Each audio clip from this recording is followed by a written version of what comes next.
Welcome back to the Untouchaballs podcast. Caden and Leo here. Caden, how you doing today? Doing great, Max. It's playoff season, baby. It is playoff season. It is upon us. And for the first time since I was 11 years old, the Denver Broncos are back in these playoffs. 6 games, all spread across the weekend, Caden. We got Saturday, Sunday, and a Monday matchup. Let's get right into it. So, yes, obviously our first game, we got the Saturday 2 doubleheader. Is the Chargers at the Texans, where the Chargers are a 3-point favorite. Chargers 3-point favorite, Caden. They've been hot. They've been playing consistent under Jim Harbaugh. And this Texans team's just really beat up. I like the line for the Chargers' favor just based on how that run game's been starting to pick up. They've been pretty consistent, and I think they have what it takes to get the W here. You know, I'm also on the Chargers here as it seems like we've seen a big, kind of sophomore slump out of CJ Stroud this season. He's declined, it seems like, compared to last season. Obviously, the injuries don't help. But he still has weapons he can throw to. It just seems like he's not playing up to that standard we saw him last year.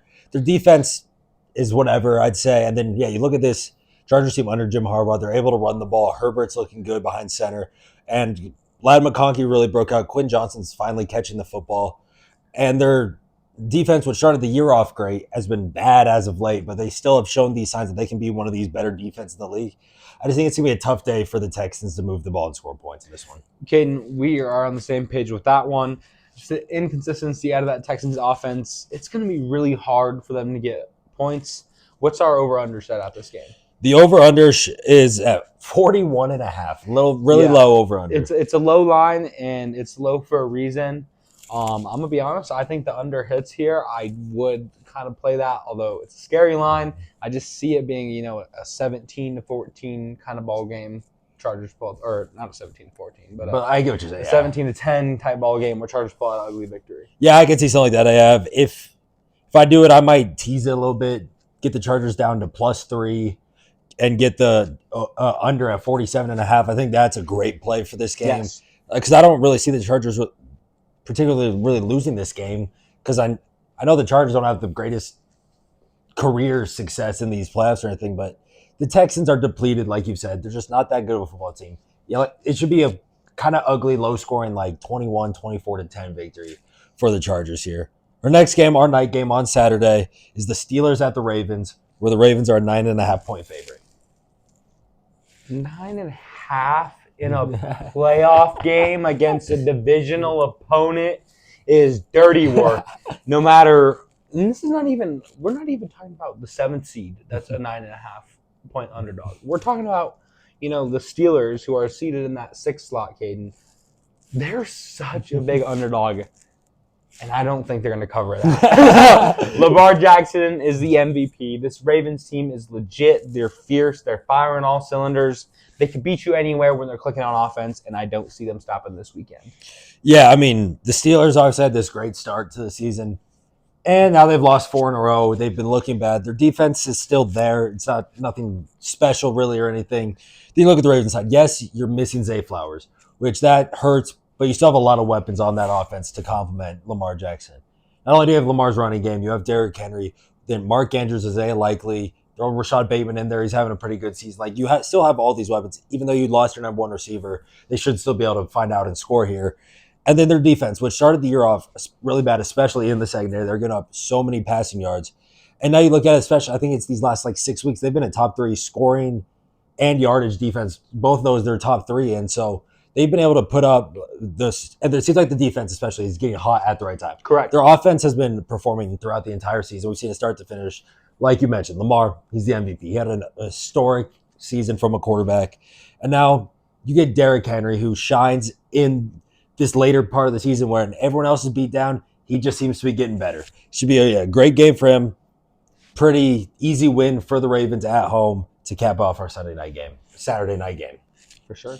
Sunday morning, though, the big one for this pod is the Broncos at the Bills, where the Bills are an 8.5-point favorite. Caden, I'm surprised this line is that close considering this is a rookie quarterback going on the road into one of the hardest environments in all of the National Football League. All the odds are stacked against the Broncos. On paper, there is 0 chance they should win this football game. But good thing, these games aren't played on paper, Caden. They're played on the gridiron. And if the Broncos could get a running game, Jaleel McLaughlin can get going early. If Sean Payton can get that play action scheme going, if we can help Bo Nix out, our receivers, the Broncos can cover this spread, Caden. Yeah, this has a chance to be a really good game. It does. But could also be a big old blowout. I think, you need to find a way to get Bo Nix settled in and get settled in early in this game. Correct. Because while the Broncos defense has a bunch of good players, and they've shown flashes of being one of these top defenses, then you'll see some other games where, like the Browns, where they let Jameis torch them. Now you're going against Josh Allen and this Bills offense, which they have a running game, whether it be Jalen or Cook, and then they have a bunch of receivers who name value maybe isn't great besides like Amari Cooper, but they've just been really good this season. Like Khalil Shakir is the highest catch rate in the NFL. Then you have all these other players who are just able to get the ball, make the moves that you need, and are able to find things that their offense is putting up crazy numbers. I just think it might be a little hard for Pat Surtain and Nick Bonito to really slow down them when you have someone like Riley Moss on the other side getting torched all game. And on the Bills, yes, if you get Bo settled in, I can see this Bills secondary giving up some big plays. Someone like Cortland Sutton, Marvin Mims down the field, I can see Bo hitting a deep shot in that game. But if they're struggling to run the ball, I think it's really going to limit their offensive play calling, and it's going to make it so the defense will be able to settle in, like kind of zone in on Bo Nix and really take him out of this ball game. I am going to ride with the Bills here. I think, like you said, it's a rookie quarterback. I think the pressure, I actually don't know about the pressure. Bo Nix is he played the most games ever in college until Dylan Gabriel this year. So, he's a very seasoned quarterback. But this is different, obviously, than college. It's the NFL playoffs. I think the moment might just be a little too bright for Bo Nix this year.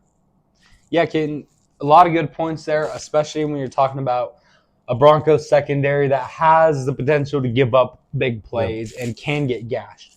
Ultimately, it all relies on the run game. As you've said it and I've said it, if the Broncos can run the ball successfully, they will cover. Don't let Bo get behind the chains. Don't fall down, or it can get ugly in Buffalo. Now our afternoon game, which two injured quarterbacks coming into this game, but it should be an amazing football game. We got the Green Bay Packers traveling to Philly to face the Eagles, where the Eagles are a 4.5-point favorite. Okay, and both teams are a little beat up here, but these are both sound football teams. They're well coached, and they have good quarterbacks behind center. Both of these offenses are capable of being explosive, and we have two of the top 5 running backs in the NFL. Josh Jacobs, Saquon Barkley. This is the epitome of playoff football, what you're going to see in early January. But giving me the Eagles and that offensive line, the offensive player of the year in Saquon Barkley, to go ahead and march right through that Packers run defense and take home the victory and the spread. Not also, like you said, two amazing running back matchup. It's also a rematch from the Brazil game, that basically the second game of the year. Yeah, so that's kind of cool to see. But Jalen Hurts is still trying to come back from that concussion. He's been a limited participant, still not fully cleared. So who knows exactly how effective we'll see him be, especially in the running game coming off of this concussion. And then you got Jordan Love, who banged up his elbow last week against the Bears, and it came out yesterday that it's still lingering. He's still feeling it. So, of course, who knows exactly how that will affect him, if he's going to be able to still have all the same power and stuff on his throws. Yeah, like Saquon, Josh Jacobs, this is the game. Who's going to be able to stop down the opposing team's running back? Saquon, I love it. I think Saquon slowed down is like 90, 95 rush yards. I think that's, if you can slow down Saquon, you hold him to like 90, that's a good game. Where I think the Packers really do have a chance in this game, though, is it with the Jalen Hurts. He's come back. He's coming back, obviously from the concussion. We've seen him in the playoffs before, in these bigger moments. He likes to turn the ball over. We saw it last year. We've seen it a couple times this year in these bigger games. He will find the other team. When you have someone like Xavier McKinney, who's leading the NFL in picks this year, wouldn't be surprised to see him or someone else get the ball, force a turnover off of Jalen Hurts, and then lead that to the momentum. So I think with this, I just think 4.5 is a little too high. I like the Eagles to win it, but by about more like a field goal rather than be more than that 4.5. So I'm going to ride with the Packers in this one. And our night game Sunday night could be really interesting. We got the Washington Commanders at the Tampa Bay Bucks, where the Bucks are a 3-point favorite.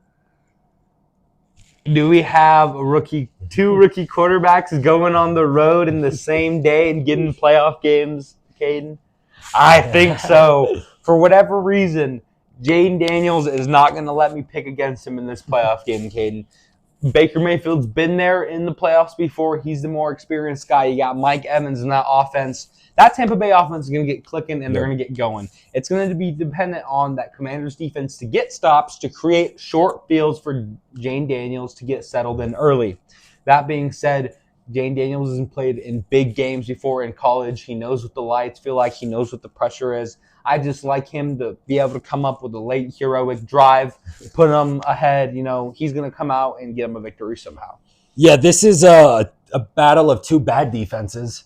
And the over-under shows it's at 50.5. This is the easiest, or not easiest, it's the highest over-under of the entire week. And I think a really good, because we've been speaking about teasers, a really good teaser this week. Bump the Commanders to +9. Get the Commanders at +9 and get it at over 44.5. That should, I'm going to preface this here. I'm taking the Bucs in this one. I like their offense. I just think they're more gelled, compelled, everything like that. But speaking of the teaser, I don't think they'll be able to win by 10 points. I don't think it'll be a double-digit victory for the Bucs, even with the rookie quarterback Angle and Jane Daniels. So look at this. Get them Commanders at +9, over under 44.5. I think that should be a great little play for that Sunday night game. It's gonna be but exciting. speaking, obviously why I'm taking the Bucs here, you have Baker who has experience. We saw what they did to the Eagles in the playoffs last year. They had that great game against the Bucs too, where they narrowly lost. They have the experience. Mike Evans obviously is Mike Evans, one of the top receivers in the league, and he has a lot of playoff experience under his belt as well. It's just and Bucky Irving, he's I think gonna really be the difference maker in this because they're gonna be able to actually run the ball. While Washington's running game, like you mentioned a couple weeks ago, is Jane Daniels. Brian Robinson has flashes here or there in games, but he's nothing special. We've also seen he has a tendency to cough the ball up during games. So I'm going to rely more on Bucky Irving, Mike Evans, and that Bucs offense and have them win and cover this 3. Our final game, Monday night, which who knows exactly where it's going to be played or if it'll be on Monday night. But as of right now, as of recording, it's the Minnesota Vikings in LA to face the Rams, where the Vikings are a 1.5-point favorite. Before we even hop into this, Caden, let's just say prayers up to Los Angeles and the wildfires going on. That is crazy. You never want to see that. That's tragic. Just want to preference that. Wishing everyone well over there dealing with that. But if this game is played Monday night, Caden, I don't know how the lines are -1, considering this Vikings team and how dominant they've been. Now, at home with Rams, Sean McVay is your Super Bowl winning head coach. He's going against someone who's been on his staff and knows him. I think that's the reason why this line is so tight. But I do like the apprentice to upset the master here. And I like the Vikings to go ahead and not only cover that, I would probably tease that line up a little bit and, let Sam Darnold sling it. Yeah, Sam Darnold, like you just said. He's going to be the difference maker in this game. We saw what happened last week. The whole season, everyone's like, there's no way Sam Darnold can maintain it for the whole season. And he just kept playing good. He had the London game where he was kind of bad, but then playing good. Then last week against the Lions, 166 yards, no touchdowns. He was missing open receivers. He's looking more like the Sam Darnold we were accustomed to, not the one we've been seeing throughout this entire season. And you look at this Rams team. They have the experience. They have Matthew Stafford, who's obviously the Super Bowl winning quarterback under him. You have Cooper Kupp. You have Puka Nacua. 2 really good receivers out there. Obviously on the other side, Justin Jefferson and Jordan Addison. But then you look at the run games. Aaron Jones has been great this year. And the Vikings started the year with this amazing defense, especially in the run game.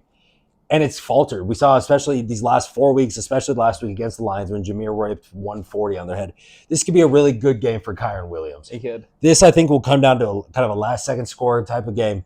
I am going to ride with the Vikings here, though. I think they should be able to do enough because their defense, I think, is still good enough to be able to slow down this Rams offense. Correct. Which has been a little sluggish at points this year. Like we saw a couple weeks ago against the Cardinals in a must-win game for the Rams. They only put up 13 points against the Cardinals.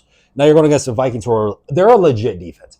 Kyron's going to need to really break it open for them, get those big runs. Stafford's going to need to find Kupp and Puka.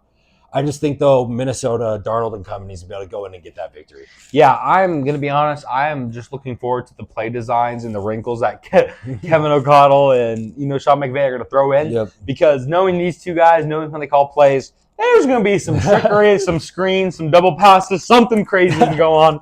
Be on the lookout for those trick plays. And yeah, make sure you guys like this video, subscribe to the channel, turn on post notifications, share it with all your friends, families, anyone like that. Check out our website at theuntouchaballs.wordpress.com.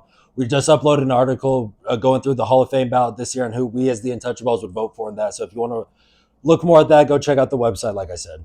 Most definitely. Thank you all for listening, and we'll see you all next time.